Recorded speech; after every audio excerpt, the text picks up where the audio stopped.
today to stop pretending and stop being a hypocrite. Come to the table and tell us that you don't want us to be here.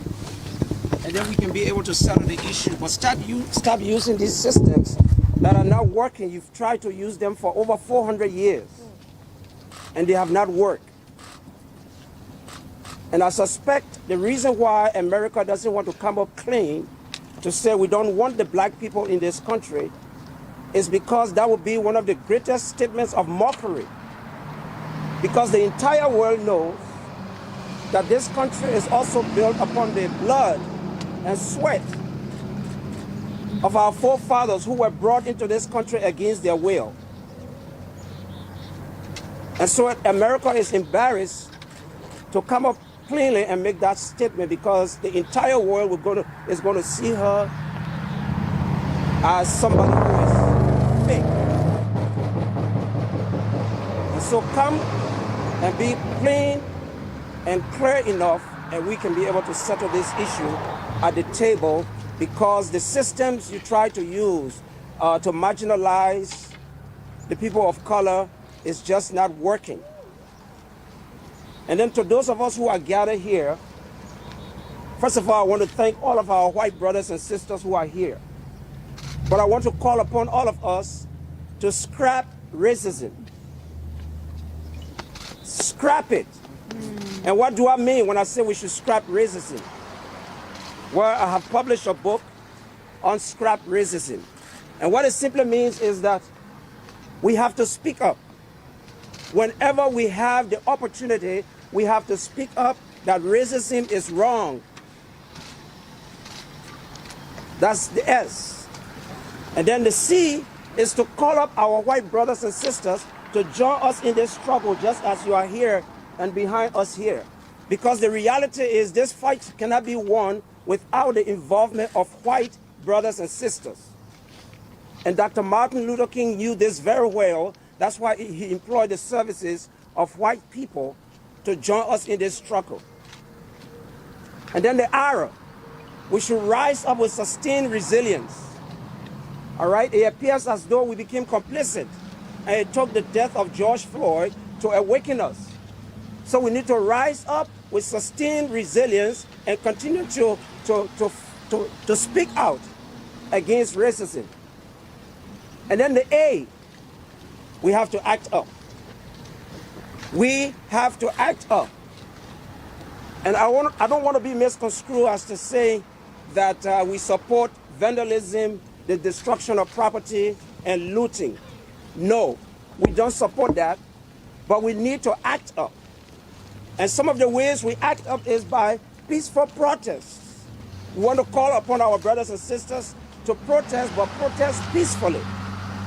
We act up by voting out of offices those who have racial prejudice and racial underpinnings. We have to vote them out of offices. We act up by being police officers, being lawyers, being doctors, being senators, being city mayors, being governors. That's how we act up.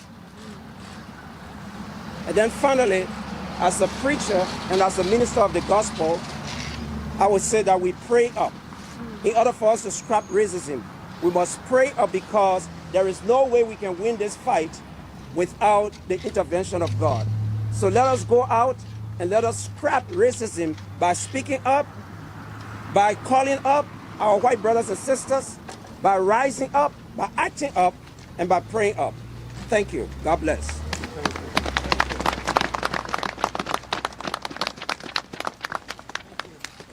That was amazing. Thank you, Reverend.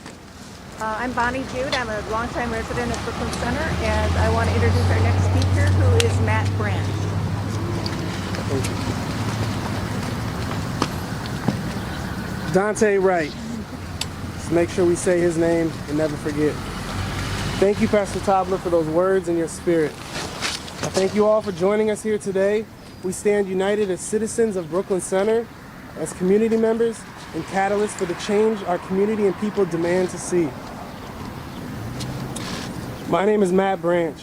I'm a father, I'm a husband, I'm a son, I'm a brother, I'm an educator in Minneapolis, 40 hours a week, but I'm a youth worker at all times, everywhere I go.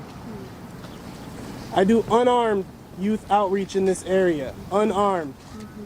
This includes crowd safety and dispersal, fight prevention and intervention, community safety for the youth, as well as safe spaces to interact. We actively engage with young people and young adults through conversations, sports, hanging out at the park, whatever it may be they're doing, we join them and use that as a means to engage, build, and grow with our young people. We meet them where they're at. Our goal as older adults is to guide, grow, build, and support the young people. Daunte Wright was just that, a young person. When I see people like Daunte Wright, Jamar Clark, Adam Toledo, and so many others who have been unjustly slain at the hands of peace officers, I don't see a threat, I don't feel fear, I don't feel intimidated, nor do I go into fight, flight, or freeze. And I definitely do not make life-ending mistakes. Rather, I see their potential, I see their futures, I see their power, and I see their strength. I see their benevolence, and I see them as leaders. I see them for who they are, who they can be, and most basically, I see their humanity. I'll say that again. On the most simplistic level, I see their humanity. This is more powerful and protective than any badge, gun, or Teflon I can carry with me. I see them for who they are, not what society and racial profiling have misled many of these officers to believe. I see them for who they are. Is that not what we all want? To be seen, to be heard and understood, to be respected and treated with such? To know that our lives are valued and not to be feared by the police? That fear officers claim to have when they are faced with us is the same fear I have when I see a cop.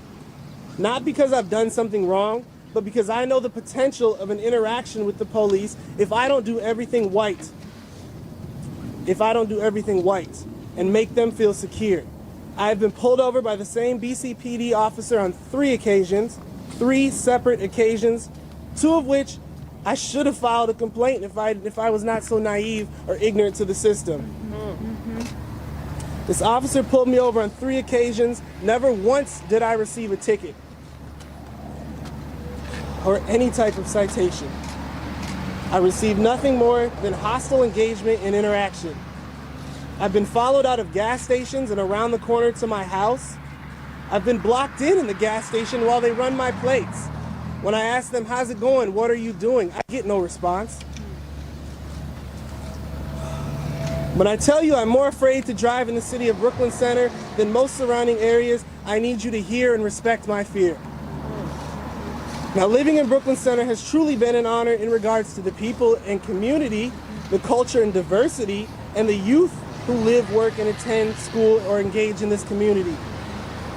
I attended a rally yesterday with my young people in downtown Minneapolis, a rally that drew young people from all across the metro together, an assembly of young people standing for themselves and their peers, standing for Daunte Wright.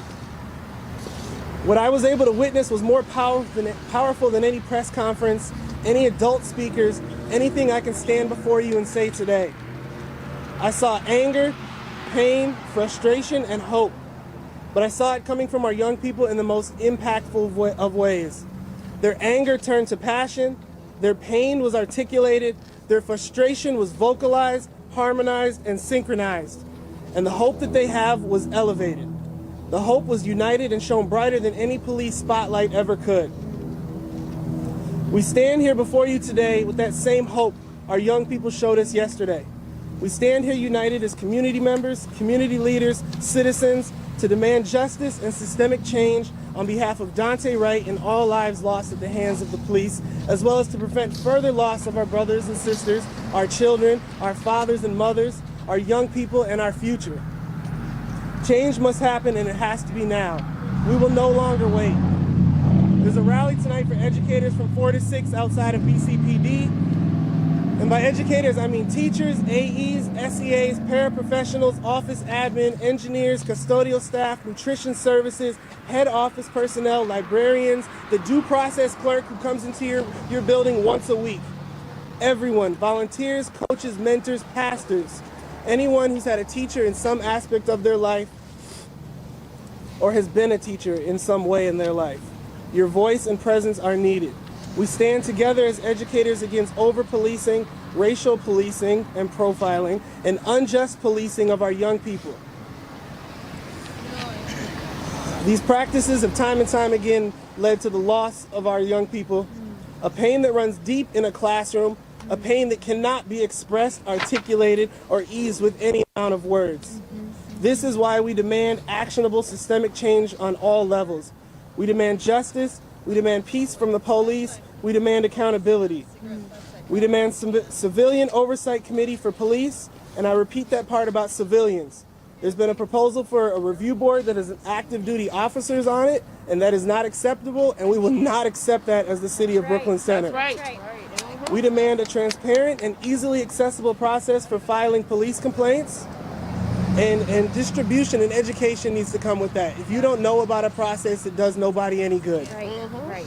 We demand a change in so-called policing tactics, no more traffic stops for petty violations in the city of Brooklyn Center, no more using those petty violations in an attempt to harass and look for other infractions. We demand to be seen, we demand to be heard, and we demand to be respected and valued as human beings by the officers and the system. We make these demands on behalf of our young people, on behalf of Daunte Wright, a life that was taken too soon, and on behalf of Daunte Wright Jr. Thank you. Mr. Branson, last name spelled B-R-A-N-C-H? Like a tree. M-A-T-T-B-R-A-N-C-H. Thank you very much. Thank you. Thank you. We'll make sure that people are spelling their names when it come up to the microphone. I apologize. That was really powerful, Matt, and you definitely spoke from the heart. Next, we have a community member here, Protea Tolles, who will be speaking to us today.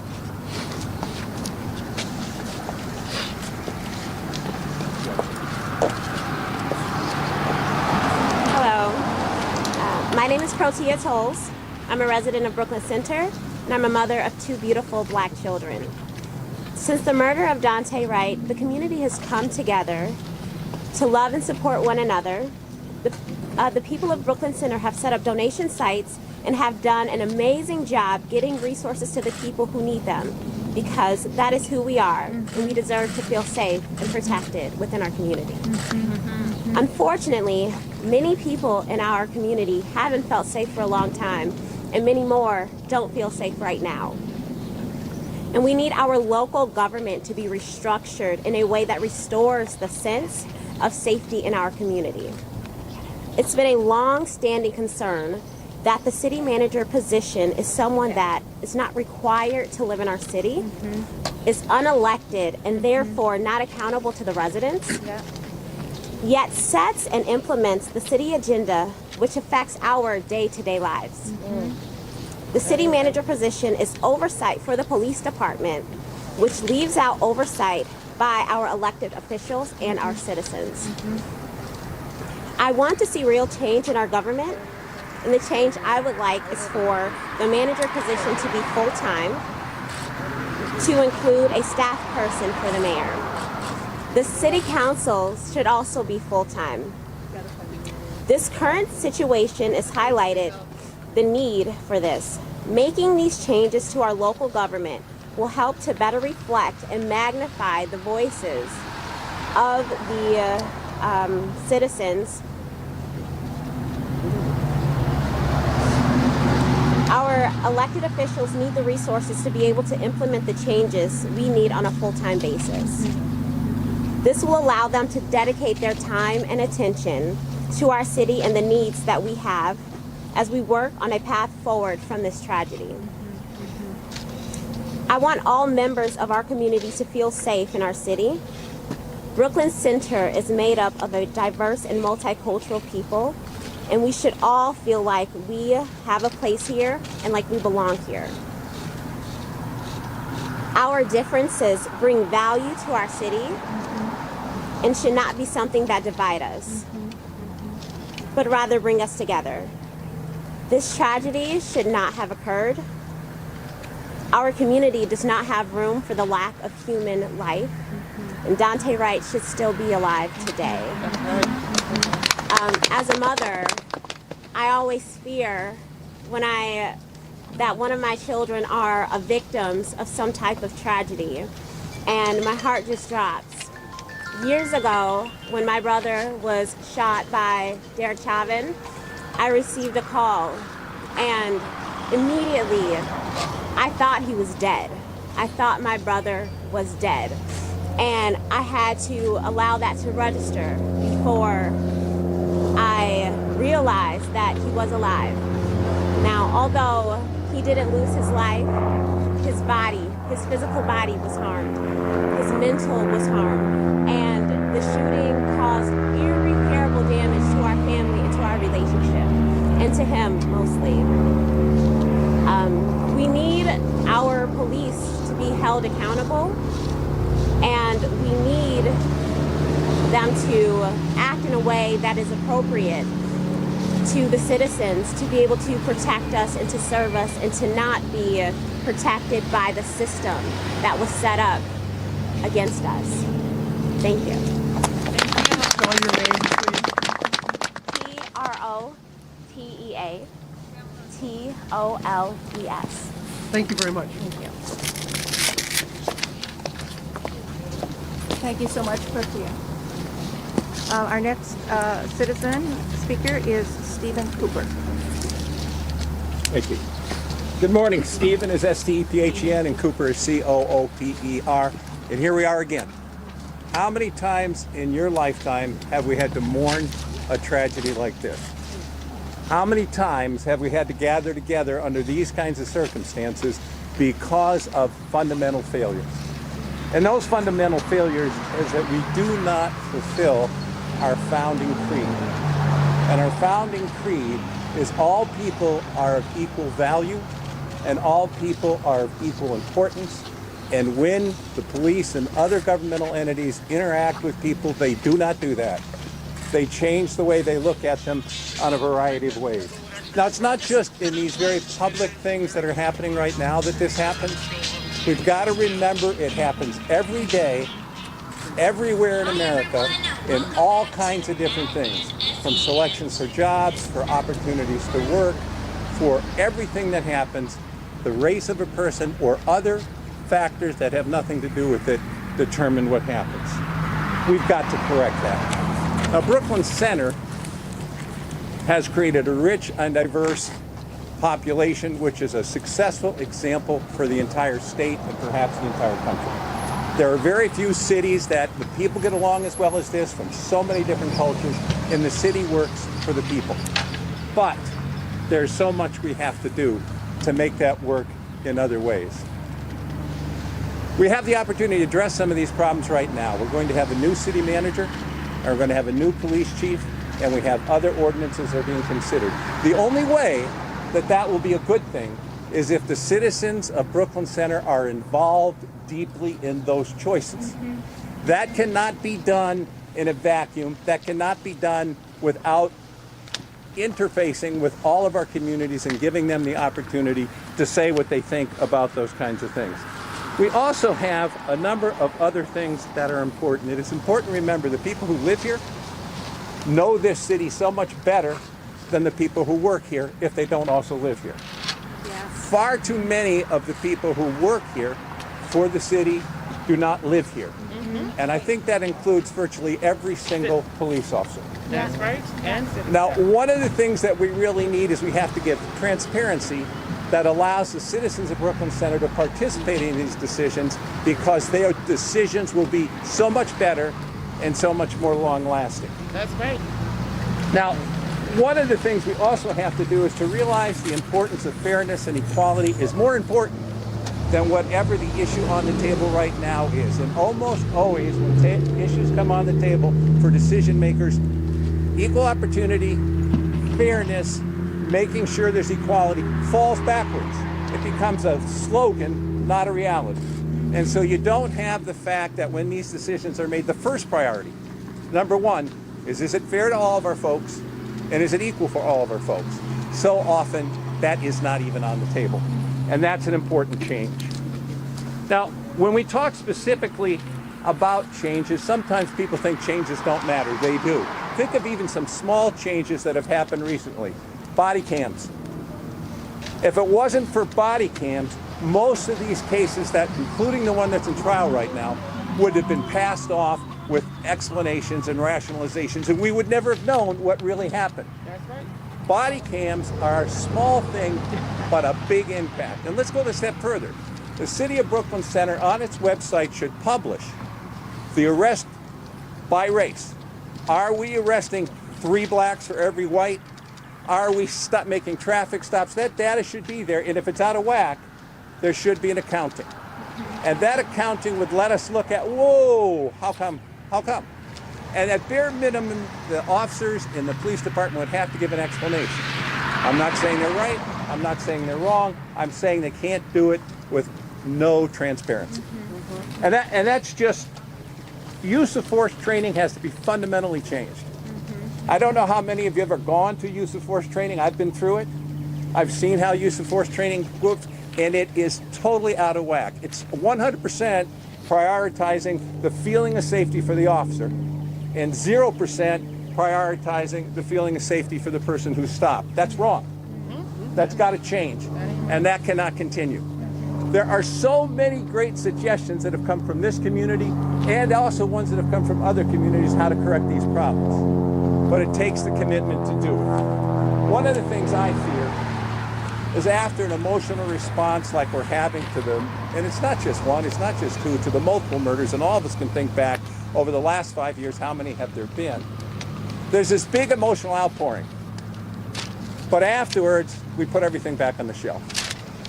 And if we don't continue to do the hard work to make the changes, we're all going to be meeting in a meeting like this again. We really have to implement and enforce. And let me tell you, one of the biggest disappointments I've seen in my lifetime is there's so many good plans that are put together that would succeed that are never implemented. And they're just ignored. And they just sit there. And when you call them on it, oh, well, you know, we had something else that was more important. I don't want to have to meet with you all again. I hope we implement those rules, and I hope everybody here is willing to do the hard work that it'll take to do that. That will not, to change people's behavior is one of the hardest things in the world. Think of somebody quitting smoking. They know they should. How easy is it to do? Changing these things requires all of us to work hard. Thank you very much. Thank you.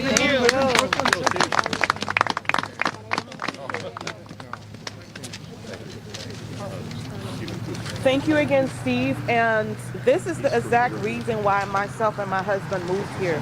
My husband is currently serving in Kuwait right now, and I am home heavily pregnant. But a community like this is the reason why we choose Brooklyn Center. And we want to make sure that we can live here and raise our child without being afraid and without knowing that someday either my husband, myself, or my child could be killed, like Daunte was killed on these streets. And today I want to introduce another resident who lives across the street from the police station, Jemiah Creighton. Hello, thank you guys. Good morning. My name is Jemiah Creighton. I have been living across the street from the Brooklyn Center police station for about 2 years now, with whom I live with my 11-year-old sisters and my 3-year-old child. Since the murder of Daunte Wright, I have watched my community. I have watched my community do great things. I have watched them support the family and just come together and stand for his justice and stand for Black lives, you know, and people that look like me. But I will not shy away from what we endure every other night. Me and my kids and people in my building, we feel very unsafe. From the tear gas that goes on, from watching the excessive crowd control from my fellow officers in our communities. And it's just out of... Sir, you should listen. It's just out of control. It's for you. I wish that things can be better. For example, my kids have autism, and it was so bad one day in the front of our patio, I had to go out there as they were shooting the tear gas and ask them, can you guys please refrain from using the tear gas and crowd control?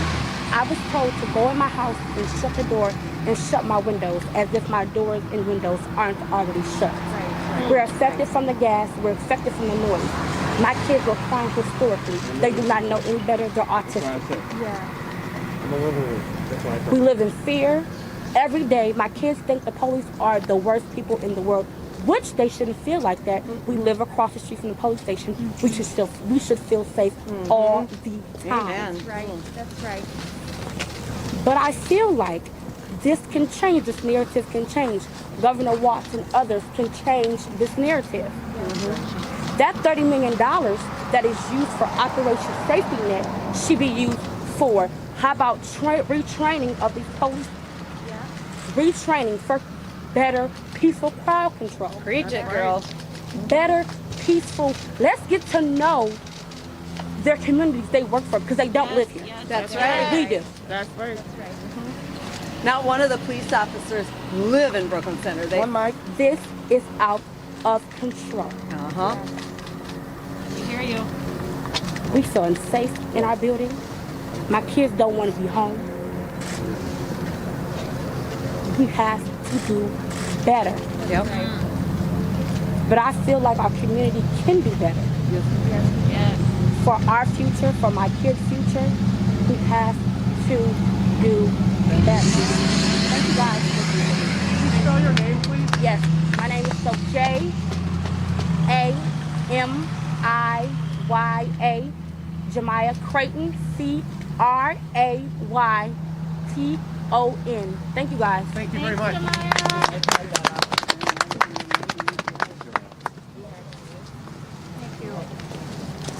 And just if I can throw in one positive thing, you may know that our school district and many of our churches are providing supplies and food and alternate shelter for the people living in the community. And so it doesn't take the place, it doesn't solve the problem for citizens, but it's just one really positive thing that Brooklyn Center has come together to do.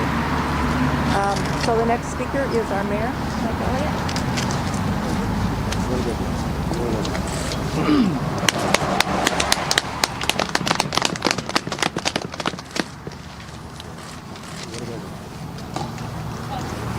All right, well, good morning, everybody. Good morning. My name is Mike Elliott, M-I-K-E-E-L-L-I-O-T-T. So I'm the mayor of Brooklyn Center, Minnesota. Very happy to be here this morning with community, and I couldn't be more proud of people who are gathered here, and I'm just here to support their voices and to lift their voices up, because quite honestly, they have mobilized in the midst of this tragedy and have really responded in ways that has kept our community together. They have provided food, sustenance. They've provided basic necessities to their fellow community members. They have held hands together and have helped all of us grieve together. I want to just say a quick word about Daunte and his family, because they are the center of what's happened in our community. I've gotten some time to spend with Daunte and his family, and every time I'm in touch with them, I'm just reminded of how much love exists in that family, even in the midst of this tragedy. So Daunte's life mattered. And what community here is saying is that his life is going to continue to matter. That's right. Because Daunte is such an important part of our community, and we're going to do all that we possibly can, all that is within our power, to make sure that we are implementing the kind of changes that would see that another Daunte life isn't lost. Thank you. I agree with just about everything that's been said here today. As we go forward, we need transformative change. We need accountability. We need transparency. I heard Stephen Cooper talk about making sure data is available in terms of arrest, who's being pulled over, who's being stopped, who's being arrested. We need transparency, because if we don't have transparency and we don't measure what we're doing, we don't know if we're doing better or not. So that's incredibly important. Jemiah spoke earlier, and in many ways, she and others who live next to the Brooklyn Center Police Department have been impacted by this tragedy more than perhaps obviously the only people that have been impacted more are Daunte's family. And they have really suffered through this tragedy. They have had to live through a lot of noise through the night. They've had to live through having rubber bullets hit the windows. They've had to live through the tear gas seeping in through the windows at night when they've been sleeping, which is why we've always taken the stance, myself and the Brooklyn Center City Council, that we don't believe that tear gas and rubber bullets are appropriate means of dealing with protests and dealing with crowds. Eventually, I think that voice has prevailed, and we have stopped using those measures to respond to protests. And so the last several nights have been rather peaceful. People have gathered and they continue to gather. And in some cases, law enforcement has not even enforced the curfew and has continued to allow people to protest peacefully. I want to say that this is such a fundamental right in our country. I'm reminded about the march in Selma.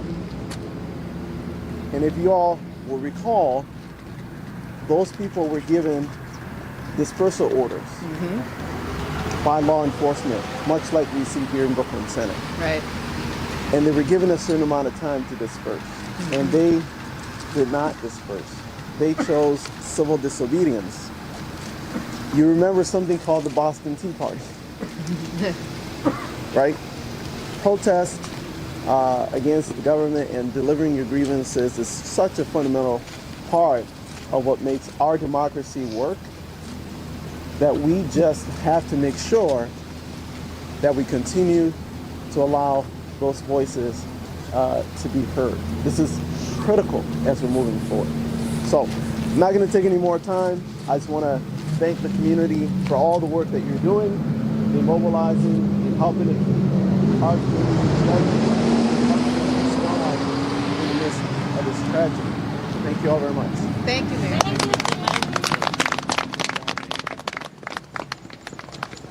So I want to say thanks to our mayor for being here today to address us.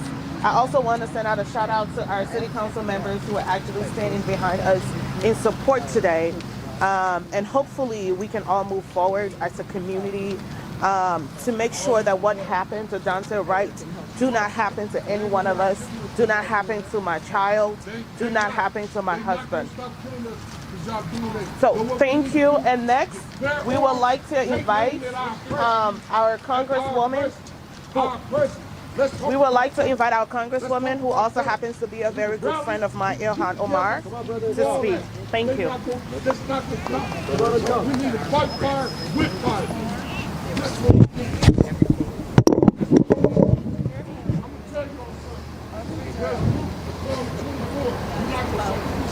There's a movie called 24. All black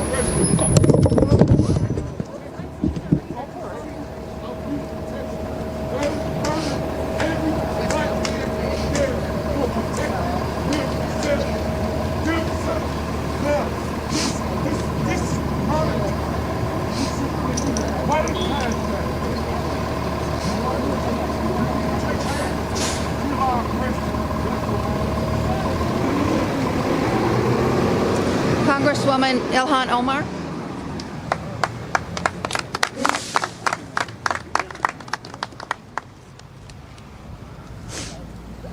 Well, good morning, everyone. I wanted to pause because those are really real raw feelings of how many people in this community feel and in this state and in this country feel. And so I am excited and really honored to be here in solidarity with my constituents, community leaders who have gathered here to make sure that in the midst of the commotion, that their voices are being uplifted and being centered as residents of Brooklyn Center. We are here at the site of where Daunte Wright was murdered in the hands of police what I call state-sanctioned violence. We all know that there is a trial taking place at the neighboring city in my district in Minneapolis.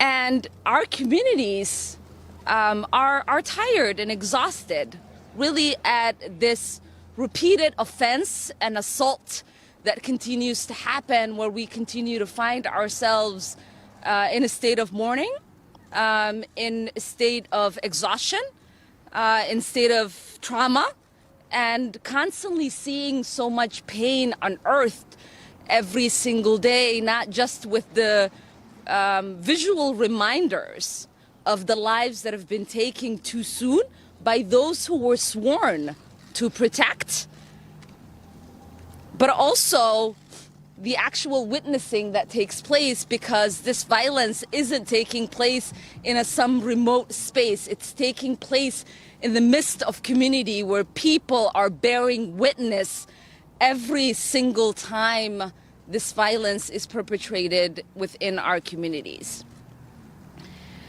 I have had the honor of representing Brooklyn Center in Congress for the last 2 years.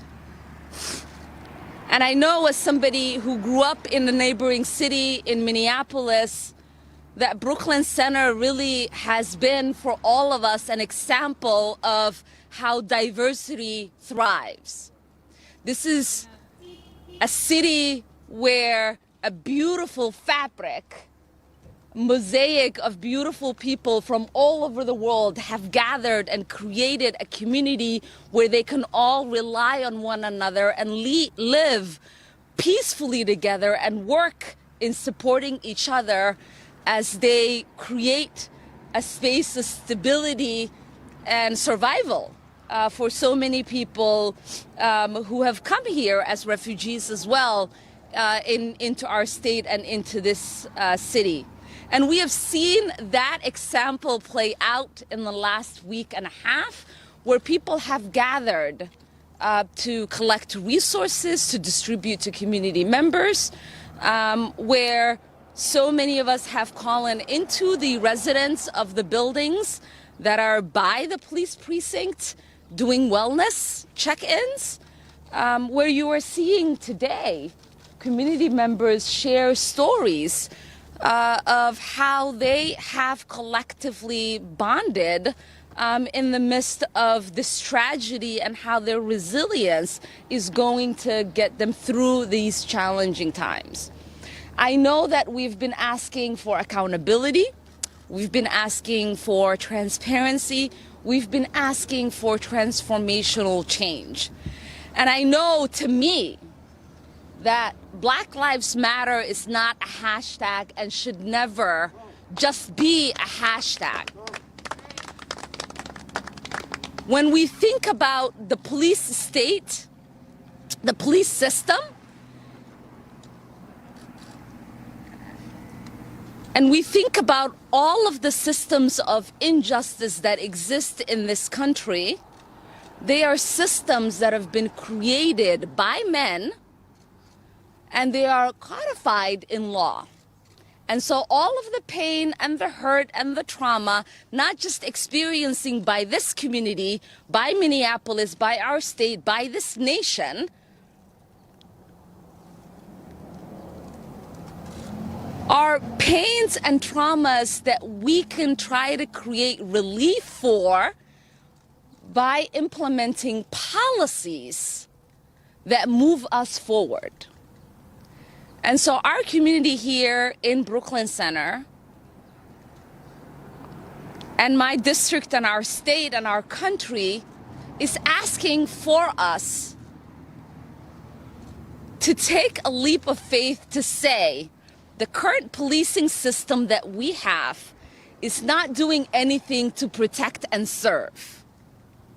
And so what will it take for us to have a system where we are all protected by?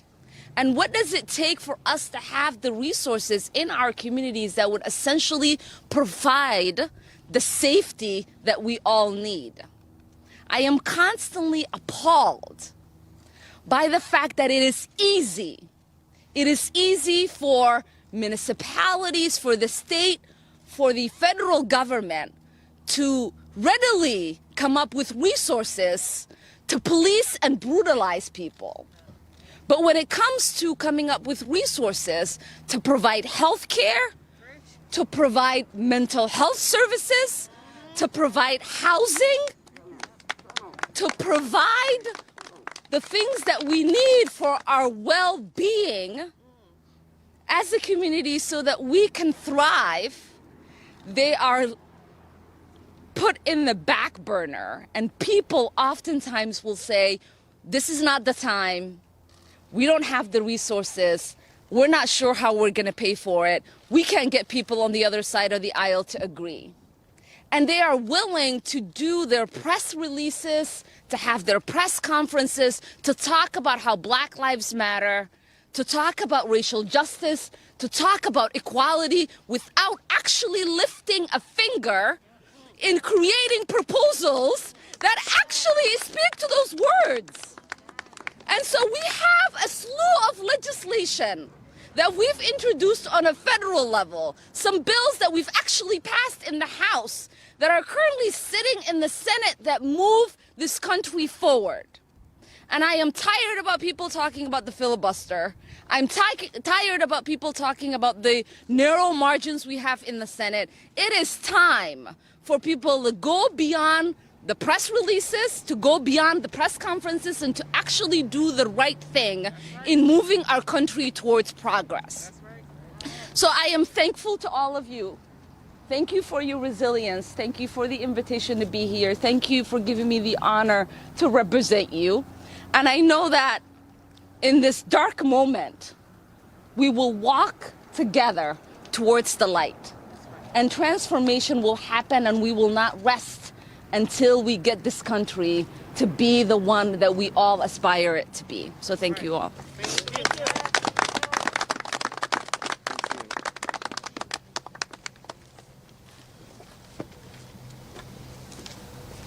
I certainly can't follow that, but we have one more community speaker to finish us up today, John Solomon.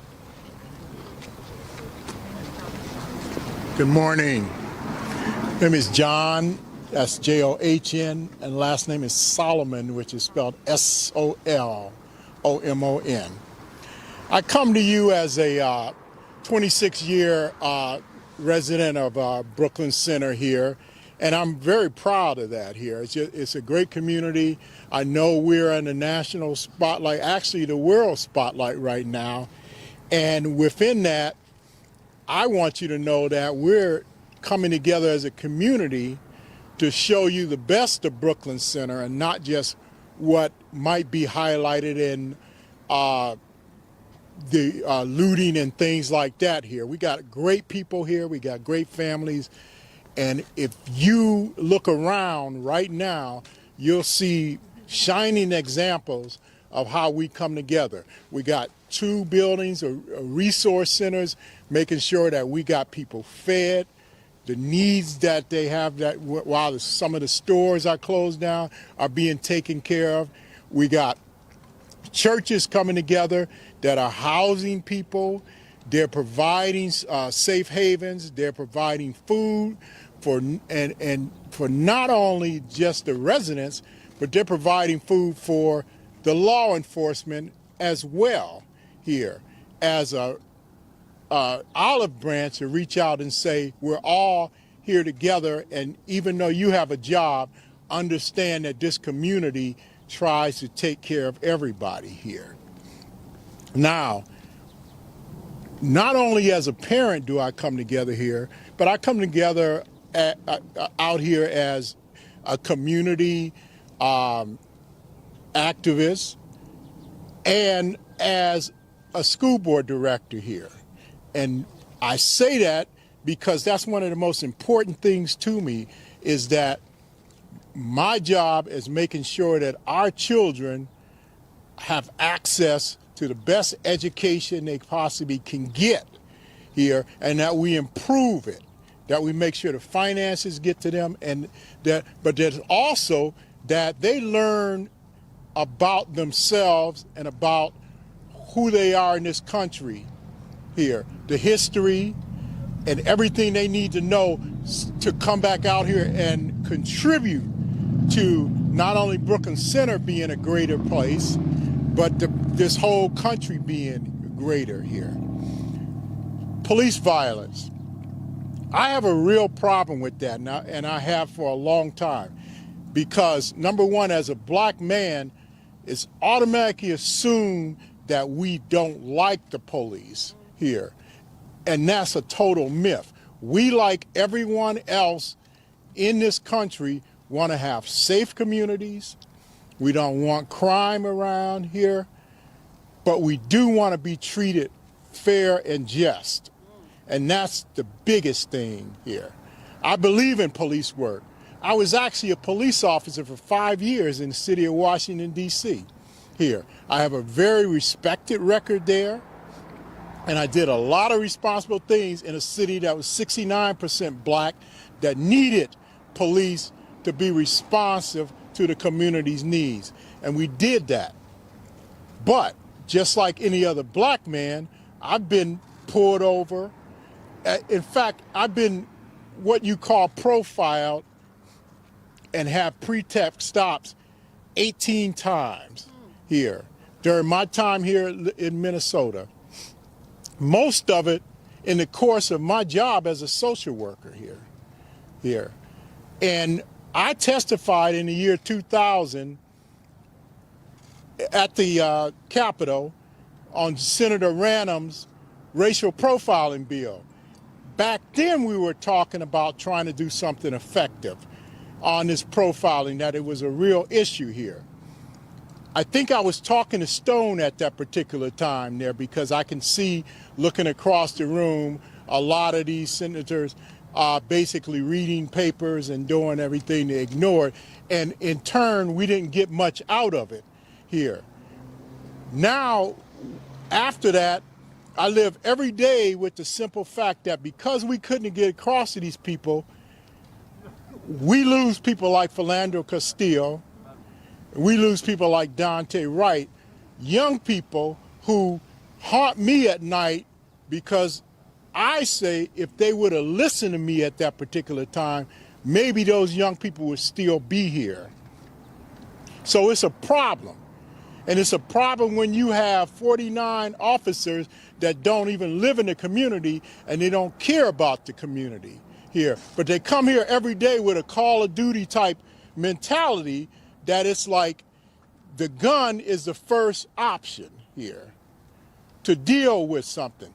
I've heard different officers at different places, overheard them say things like, we have to keep these animals in the cage here, you know, or as I heard a couple of them say, I come into Minneapolis every night, and every time I drive in, I feel like I'm coming to Africa. What kind of mentality is that for people? History.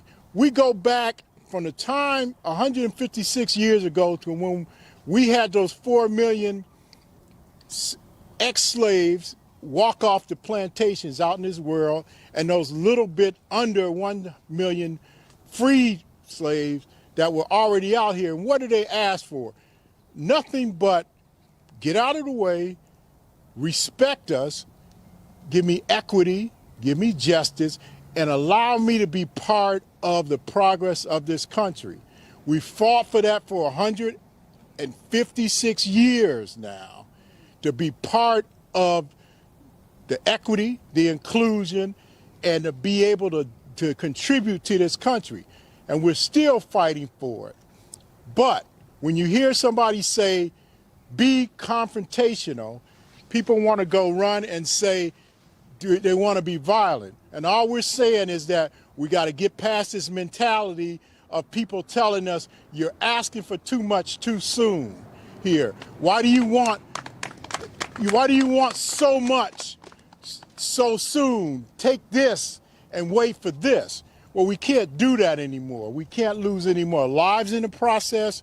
We have to be involved. One of the things I like about Brooklyn Center is that we got people out here that want to contribute to the success, They understand our plight, and they're asking, what can I do to help? And that's a community. And we're going to show you all that as a small community, we're going to set the example for this country here. What you see is what you're going to get. We're going to set the example for this country that how a city works together and how a city comes together in creating a direction that makes this country better here. So I just want you to look around and see, as you're here in our city, the good things that are going on, not just the boarded up stores and the things like that. You got people doing great things. And I'm going to continue to contribute, and I know the majority of people, if not everybody out here, is going to do that here. So that's all I have to say today, and I hope that you understand that we're making moves here that are going to be effective for a long time. Thank you.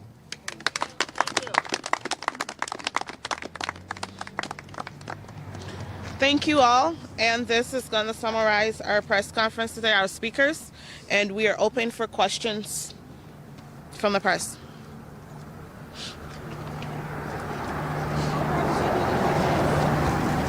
If she will,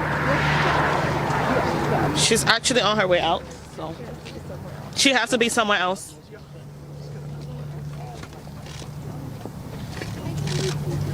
Any others? Any other question? No? Okay, thank you all. Thank you for coming, everybody. I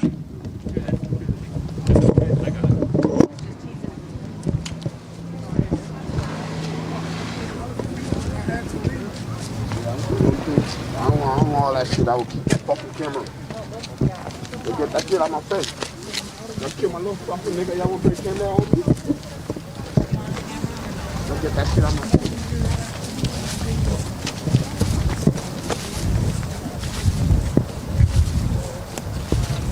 I'm going to see if I could ask Ilhan Omar a question.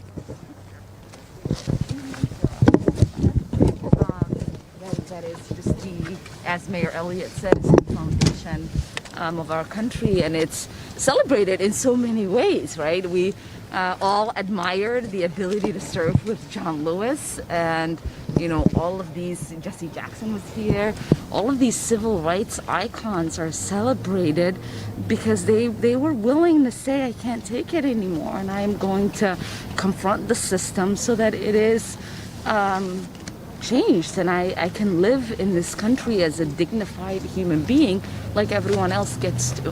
What should the I do have to go. Maxine Waters made a comment, and people are saying that it was enticing violence. Do you think that what she said was enticing What violence? should the jury be considering this week? I mean, you know, there's a long history of police officers being acquitted for similar charges. What are your hopes for this week, and you know, how should the public be considering this in Minneapolis as well? Yeah, I mean, I think, this will be the last question I answer because I am running late. The case to me feels like a closed case where it shouldn't be really even questioned whether there will be an acquittal or a verdict that doesn't need the scale of the crime that was committed. I know that majority of the community has trust in the leadership of Attorney General Keith Ellison and the prosecutors that he put forth to be able to prosecute this case in a way that was dignified and just. And you know, as the community is still on edge and feels that we are a community that has experienced injustice over and over again, that this might actually be the turning point. And so we are prayed up. We are you know, holding on to one another for support. We are checking in on one another, and hopefully this verdict will come soon, and the community can start the process of healing. That's it. Thanks, guys. Thank you. I'll see you guys later. Sorry.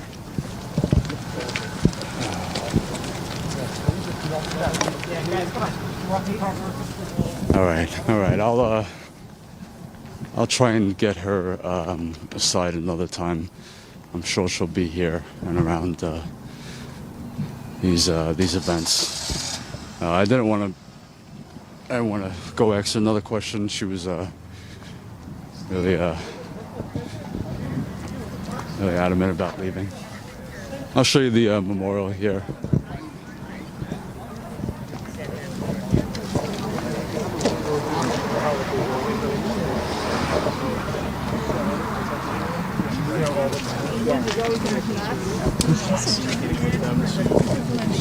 Change the tactics, which includes not having such a strong presence, which people can sort of see as a target. Protesters can see as a target. So they've implemented certain measures also to practice more restraint. So, for instance, if water bottles thrown, they're not rushing out there to arrest everybody in the crowd. And even if the time of the curfew is passed, they're practicing more restraint.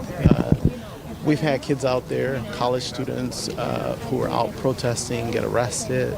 A lot of them, some younger folks as well, who see themselves just like Daunte, young, bright, with so much life ahead of them. And I think that's what we're seeing. We're seeing an outcry of young people who are really calling on us as leaders to step up to the moment and implement change once and for good. And we just can't wait. We can't wait for another tragedy. We can't. There's no reason for us to. How are you preparing for these tense days while the jury is still deliberating the verdict in the Derek Chauvin trial? We're working right alongside with community to make sure that we have key people in the community that are influencers that are going to be present when and if protests. If we see the numbers that we saw, which were upwards of 1,000. So that they are part of our response. They are right on the front lines of the protest, and they're talking to folks and making sure that they are thinking twice before engaging with law enforcement in a way that's going to elicit a response. We're also working with our regional law enforcement agencies to ensure that we have the kind of planning and coordination that's needed so that we can be able to respond effectively. How are you personally feeling about the next couple of days? Well, in many ways, I am sort of along for the ride, just like all of us, right? We don't know what's going to happen with the verdict, and obviously that's going to have an impact one way or the other in terms of what we see with protests and uprising. So personally, I feel hopeful that we're going to get through the next few days. We're going to implement some changes that will help make sure we don't come back, to this time now, to what we're experiencing. I'm looking forward to being in community with Daunte's family as, we see him off to a better place. And I know that's going to be a very difficult time for our community as well, because it'll be a reminder of the fact that we lost this young man. Mayor, I've watched you on international television for 10 days almost now. What's it been like to be in the middle of this tragedy in this horribly difficult time for Minnesota? All I can do is try and do my best to speak for my community and to speak truth. And that's what I've tried to do. And because until we do that, until all of us are speaking the truth and acknowledging the problems that we have within our society, until we do that, we're not going to make any progress, So I think all of us, I had a lady call me I think she called me from Mora, Minnesota, forgetting the name of the city. And she said, Mayor, what can I do? What can I do? And she's white. And I said, well, there's a food distribution here at a local high school. You can come down and help. And she said, Mayor, I'm going to make the call. And she let me know that she was coming down the next day and that she was bringing a friend of hers. And when I went to go visit the food distribution center, I saw her. And we hadn't seen pictures of each other. But she said, Mayor. And I said, Judy. And we hugged. And she said, yeah, I'm here with one of my friends. She said, I'm a person of my word. And I'm here to help out. And she drove down to help out. You know, to me, I think that is Minnesota. That is what we need to do, all of us. The changes that need to happen with transformation, transforming, not policing, not law enforcement, transforming public safety. Those changes that need to be done are going to require all of us, white, black, Asian, Latino. It's going to require all of us. As the late Paul Wellstone said, we all do better when we all do better. And last question, do you think Daunte Wright's death and George Floyd's death will signal some kind of lasting change? I mean, gosh, we heard Reverend Sharpton say yesterday, not even a year later, not even 15 kilometers away from Floyd's death, another young man is killed. This time feels different. It does. I believe that it will signal lasting change. I think this is going to bring about lasting change. I am committed to that. My community is committed to that. And I think more people are starting to see the truth, which is we need real reforms in order for us all who are members together in this community, in this country, to feel safe and to be safe. And everybody deserves that. Mayor, thank you. I'm just going to ask you to stay there for just 1 second while we get a big acknowledge. I really appreciate the room from you. It means a lot to be able to talk to you in person. What are you telling people today? I mean, we could get a verdict today, tomorrow. How do you continue to urge calm or whatever, peaceful protest? Absolutely. From the beginning, I've been calling on people, to protest, but to do so peacefully. This is a fundamental right, and we have to protect that right. Without protests, there's no change. So I'm reiterating that call to people to be peaceful, to get out on the streets, but do it peacefully. Thursday's going to be a challenge with Daunte's funeral and all the emotion that will evoke. It'll be a difficult time. Oh, absolutely. Yeah. Thursday will be a challenge. I will be there. The family has indicated, that they would like for me to be there, and I'll be there grieving right alongside with them, crying. It's going to be a challenge for our community to see this young man off, but obviously, this is part of the healing process. Thank you for your time. Thank you. Busy. Thanks very much. Really appreciate it. Thank you, Ace. Mr. Mayor. Mayor, I wanted to Thank you, sir. respectfully Mayor. give you the time with this outlet here, Can but I- I wanted to ask you, Yeah. Cool. Thank you. it's been 1 week since you named Tony acting chief. He at that point had said that he didn't have a comprehensive plan, and this is a man who you touted also as somebody who has done good in the community and is good at community outreach. Can you speak to more on what his plan might be a week later? In terms of community outreach? In terms of continuing the outreach and making amends with this community? Yes. Shortly after Tony was introduced as the acting chief, we worked alongside with him to develop a community crisis response team. And that team has been engaged with him and with the department and has been coordinating a community-based response in partnership with the police department. Who sits on that board? The names are escaping me right now, but we can provide you with those Just names. are they members of the police? Are they citizens? Yeah, they're citizens. Yeah, they are citizens, and the police sits on that board as well. And all the conversations, are with a combination of community and police. How many times have they been able to meet? I'm not sure how many times they met, but I think it's been at least a handful of times.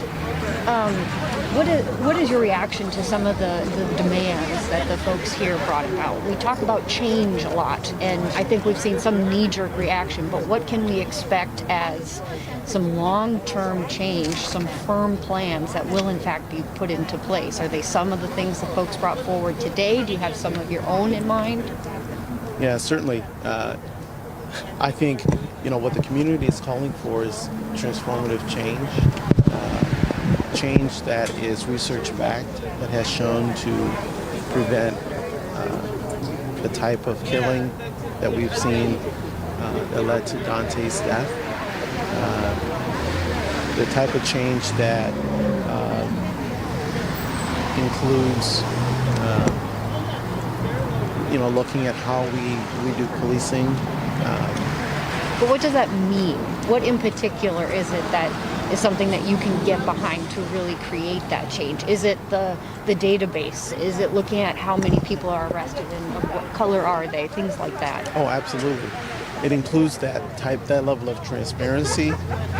So publishing the information right on our city website in terms of who's being arrested, how often they're being arrested, and are there disparities between races in terms of police action.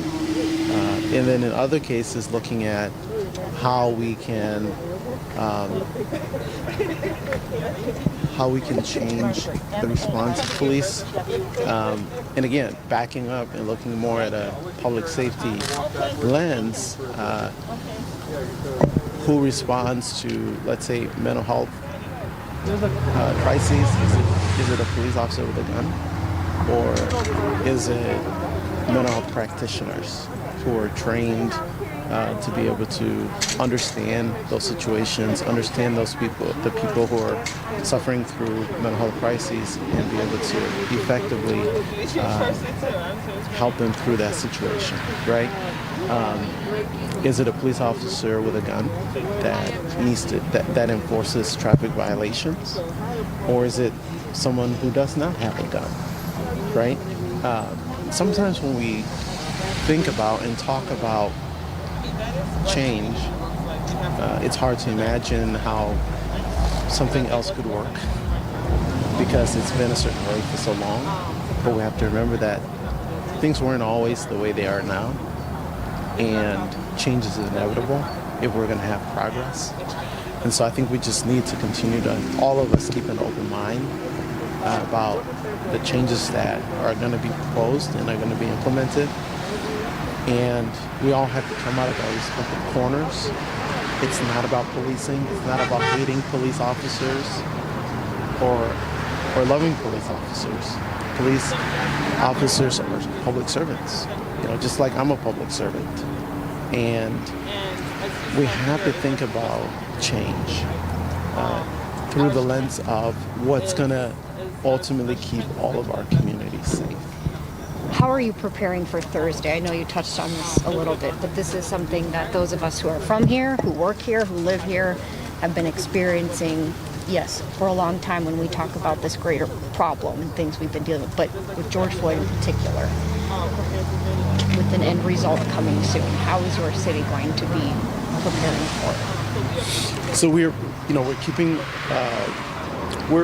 we are actively engaged in conversations around responds to the crowds that might gather. But we're also working on creating space for our community to gather and process what happens in our community spaces. With clergy, with community leaders, provide a kind of space where people can, really talk about what they're feeling and how we can move forward with, whatever the results are from the Derek Chauvin case and following Daunte's funeral. Anything? Thank you, Mayor. I appreciate it. Mayor, just one question. Do you think we're seeing enough leadership on a federal level from President Biden on this issue? I've heard from the White House and President Biden, his administration, they've been engaged with what's happening here right now. I've been in conversations with members of the administration in helping us deal with how we respond to the current situation, and I know that they're going to be engaged in helping us figure out how we recover and how we rebuild from here as well. Yeah, but I would certainly like to hear the president say more about what's happening here, certainly, and like to see him come and visit us. What are your thoughts on the police response to these protests with their militarized weapons and tactics? We've been very clear as a city. As the city council has passed a resolution calling on law enforcement to not use tear gas, not use rubber bullets, which rubber bullets has been shown to cause concussions, open wounds, they've injured people. I myself have been overcome with tear gas as I've been out in the middle of the protest, talking to people and trying to understand where they're coming from, trying to understand their grievances. It's just incredibly important. We've made strides now in how we address protest. It's been a learning curve, I think, for all of us. And the strides that we've made and the new tactics and techniques that we've implemented, I think, has de-escalated rather than escalated. Thank you very much. Thank you. Mayor? Oh, I'm sorry, I didn't get just when you get the key, I believe the mayor's name is Mike Elliott. So that's what I the Brooklyn.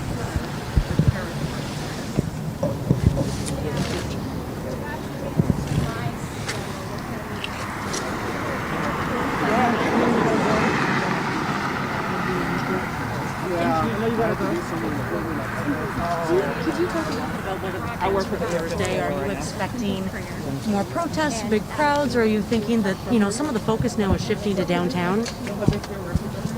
We don't know what's going to happen on Thursday, but we are preparing. We're preparing a response to, in the case that we have large crowds. I think, adjusted how we respond to large crowds.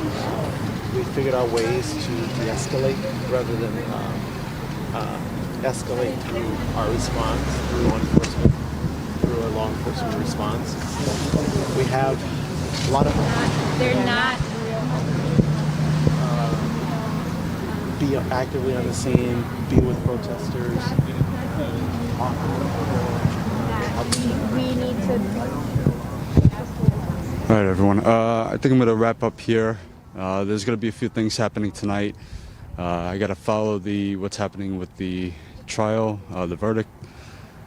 So I'm going to cut here, go get something to eat, charge up my gear. Text COUP to 370-370. This way you'll get the text when I go live again. All right, and if you're not a member, become a member, statuscoup.com/join. I know we got a few members past couple days, so thank you very much.